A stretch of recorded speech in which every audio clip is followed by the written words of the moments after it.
Bill. It's the 25th of January 2026, and I really shouldn't be playing it because my wounded finger is not really the size of the other finger yet. But I'm going to play anyway because I think that one of the things that God loves is when you get back up, even if you don't want to. Here's Artists Are Dark. Ask Devin Russian sometime. Devin, do you have any happy songs? He'll start laughing.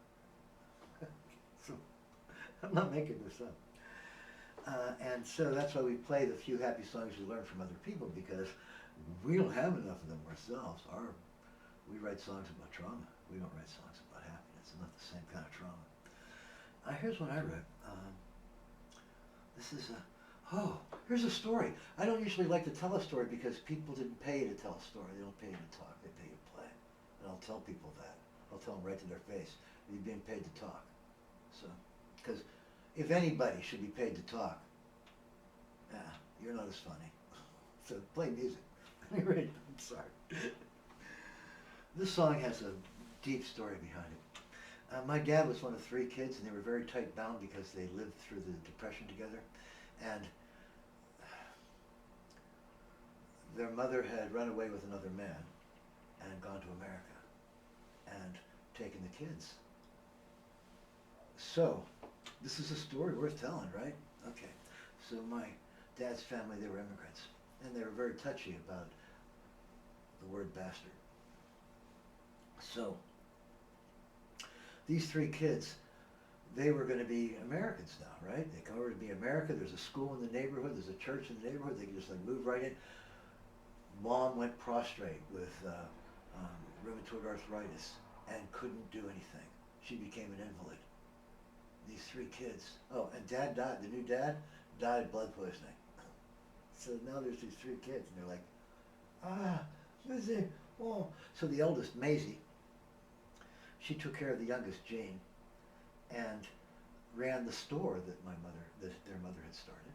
And so there was 2 kids in the house, Maisie and Jane. Maisie giving up her childhood because somebody had to do it. And Jane struggling to grow up and learning to be responsible because she was going to be part of that unit. And my dad, he has a lot of stories to tell, but this one is really, I think, poignant. He went down the incline and he walked into Pittsburgh, and he went in and stand in line for the Stanley Theater. And there was a line of people there to be the head usher. And he stood in line.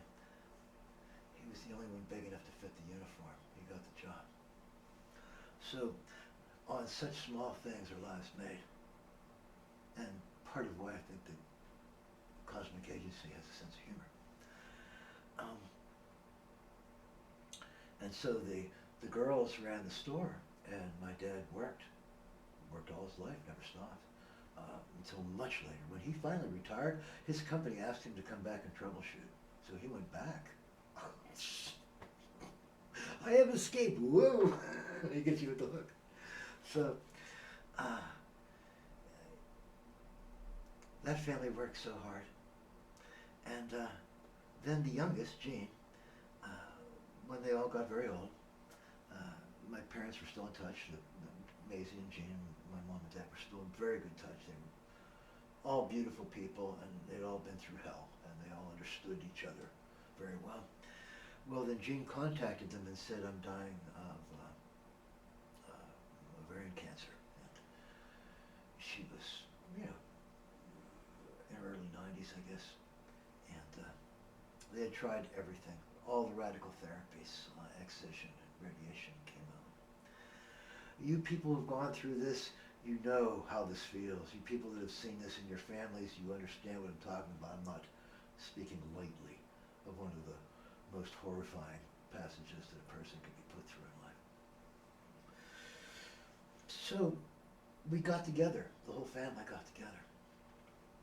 This last burst. My 2 sisters were both alive, their husbands were both alive.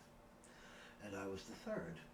And then there was my dad and his sisters, Maisie and Jane. And Jean's husband was with us, Joe, but Maisie's husband couldn't come because he was even older and he was invalid. So here were the 3 kids, the Cox kids, that had pulled themselves up by their damn bootstraps, made something of themselves in the world. So there they were, learning that the youngest was dying and she would soon be dead, and this was her last chance to communicate with the family. And they were so distraught and so tightly well controlled, because they're civilized people that lived through hell. So they're, you know, and you could feel it in the room. Oh God, I felt it in the room. It was like whew, a maelstrom. So Jean told us her story in very bald words. And my parents, I watched them retreat in their minds. And I understood. And it broke my heart again, because here was their sister. She was trying to cross that barrier that one last time. Here, I'm still your sister. Please hear me out. And they couldn't hear what she had to say. And she had a friend that she wanted to introduce us to, because that friend had been with her in the cancer ward and gone through the same treatments and was headed the same direction and could explain better than she could the things that she couldn't explain to her family, because they were so desperate for her to not die that they couldn't let her go from who she had been. They couldn't learn who she was now. How do you express this? So I went home and I wrote a song. That's all I have. When I say that I'm all about art, this is what happens. Take a walk with me on the fringes of forever. Don't you worry if I'm distant. I'm trying to find the way. You're pushing on the doorway, but you're too late 'cause I'm gone. And I had things to tell you, so many things to say. Take a walk with me on the fringes of forever. Don't you worry if I'm distant. I think I see the way. I might be there before you, but I'm just a pioneer. And if you can't go my way, I'll go alone from here. Take a walk with me.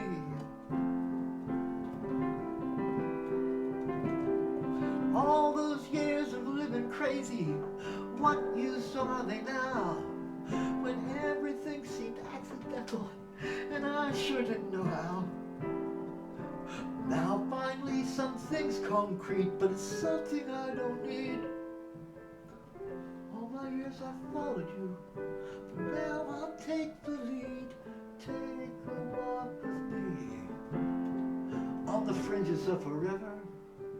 Don't you worry 'cause I'm distant, I can finally see the way. Just a few steps more, and I'll get that rest I need. I would like to go on riding, but I'm nothing without my steed.